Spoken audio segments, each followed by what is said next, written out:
Layaknya sebuah konvoi, truk-truk besar di Jambi berjalan beriringan menempuh perjalanan ratusan kilometer menuju pelabuhan Talang Duku untuk mengantar batu bara setiap harinya. Jutaan ton batu bara itu dikirim ke beberapa provinsi di Sumatera, Pulau Jawa hingga India dan Tiongkok untuk memenuhi kebutuhan listrik rumahan hingga industri. Provinsi Jambi menjadi salah satu provinsi dengan cadangan batu bara terbesar di Indonesia. Kementerian Energi dan Sumber Daya Mineral mencatat, Jambi memiliki cadangan batu bara sebesar 1,9 miliar ton. Sayangnya, kontribusi tambang batu bara di Jambi belum sebanding dengan besarnya beban lingkungan, ekonomi, dan sosial yang ditanggung masyarakat. Tambang-tambang ilegal, kerusakan jalan, kemacetan parah, polusi udara hingga bencana ekologis terus membayangi bumi Melayu ini.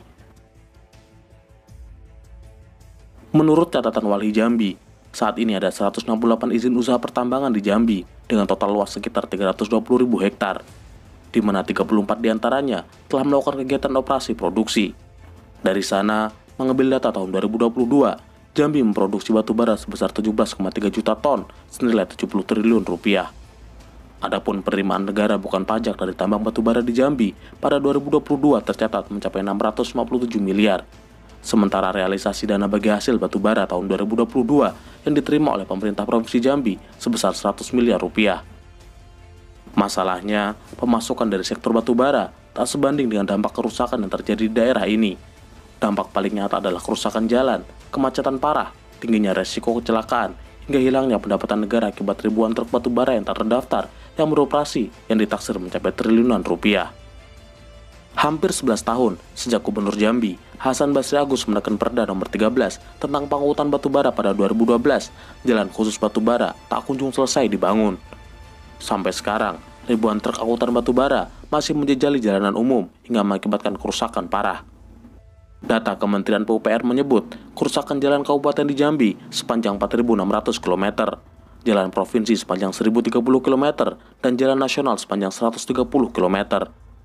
Menurut perhitungan, biaya untuk memperbaiki jalan itu perlu dana 1,2 triliun hingga 8,4 triliun. Warga Kecamatan Muara Bulian, Kabupaten Batanghari Jambi memblokade jalan dan mengusir truk angkutan batu bara yang melintas. Ya, aksi dilakukan sebagai bentuk warga yang protes lantaran aktivitas angkutan batu bara itu membuat kondisi jalan rusak berat dan berdebu. Jalan khusus untuk angkutan batu bara di Jambi sebenarnya sudah mulai dibangun pada 2015 yang ditandai dengan peletakan batu pertama oleh Gubernur Jambi, Hasan Basri Agus. Proyek pembangunan jalan ini mulanya dikerjakan oleh PT SAS atau Sinar Anugrah Sukses, yang juga memiliki tambang batu bara di Kabupaten Sarolangun.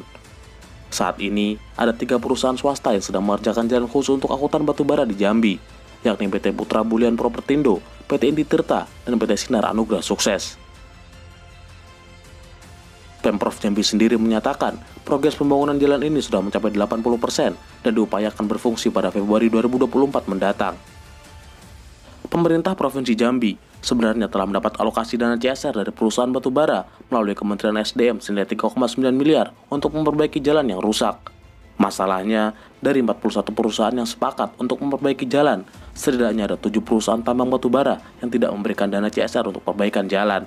Ketujuh perusahaan ini telah disanksi dan dilarang beroperasi hingga waktu tertentu. Dominasi truk-truk batu bara di jalanan umum tak hanya merusak jalan, namun juga menimbulkan kemacetan parah di Jambi. Pemirsa, kemacetan lalu lintas akibat padatnya angkutan batu bara kembali terjadi di Jalan Lintas Jambi, Sarolangun. Tepatnya di jalur Muara Tembesi hingga Kabupaten Batanghari, Kabupaten Sarolangun, Jambi, di mana terpantau ada ribuan kendaraan yang didominasi oleh truk pengangkut batu bara yang terjebak kemacetan bahkan mencapai puluhan jam. Pada Maret 2023, kemacetan parah terjadi di jalan nasional yang berada di Batanghari, Jambi. Tak tanggung-tanggung, kemacetan lalu lintas itu berlangsung selama lebih dari 22 jam. Imbasnya, 1 orang pasien meninggal di dalam ambulan yang terjebak macet, hingga puluhan pedagang dan masyarakat umum mengalami kerugian material. Penyebab utama kemacetan ini ialah padatnya truk angkutan batu bara di Jambi yang mencapai sekitar 8.000 hingga 11.000 unit. Padahal, menurut Direktorat Lalu Lintas Polda Jambi, angkutan batu bara yang melewati jalan nasional di Jambi tidak boleh lebih dari 4.000 unit per harinya. Sejak Juni hingga Juli 2022, ada 46 perusahaan diberikan sanksi oleh Kementerian SDM karena melanggar jam operasional angkutan batu bara dan muatan. Tetapi 27 perusahaan diantaranya sudah dicabut sanksinya. Bahkan 8 perusahaan dicabut dalam waktu 4 hari. Korban nyawa yang melibatkan angkutan batubara juga sudah lebih dari hitungan jari. Selama bertahun-tahun, angkutan batubara menjadi salah satu penyebab kecelakaan di Jambi. Setidaknya 116 orang meninggal akibat kecelakaan yang melibatkan angkutan batubara sejak 2017 hingga 2022. Sedangkan Ditlantas Polda Jambi menyebut sepanjang tahun 2022 saja, setidaknya ada 39 kasus kecelakaan. Ditanya tentang kecelakaan yang terjadi akibat angkutan batubara, Al-Haris menanggapi dengan santai. Ia menganggap kecelakaan bukan masalah yang besar dan hal biasa yang sering terjadi. Si demo puluhan mahasiswa di kantor DPRD Jambi berlangsung ricuh. Mereka mendesak masuk ke kantor DPRD untuk bertemu dengan Gubernur Jambi Al-Haris dan menagih janji pasca 1 tahun kepemimpinan. Pada Juli 2022, puluhan mahasiswa menggeruduk gedung DPRD Provinsi Jambi, mempertanyakan kinerja Gubernur Al-Haris, termasuk masalah jalan khusus angkutan batubara yang tak kunjung selesai dibangun sejak 11 tahun yang lalu. Diam itu dulu, nah sampai jam 9 lewat, baru boleh ngangkut lagi dia. Itu langkah yang kita akan lakukan untuk yang jangka cepat. Jangka panjangnya, hari Senin kami rapat mengundang 5 bupati yang punya daerah batubara itu. Masyarakat yang tinggal di sekitar jalur yang dilalui truk-truk ini menjadi korban utama dari industri ekstraktif batubara. Mereka mengalami gangguan kesehatan akibat debu batubara yang menerpa mereka tiap harinya. Debu ini menyebabkan gangguan pernapasan, iritasi kulit, dan masalah kesehatan lainnya.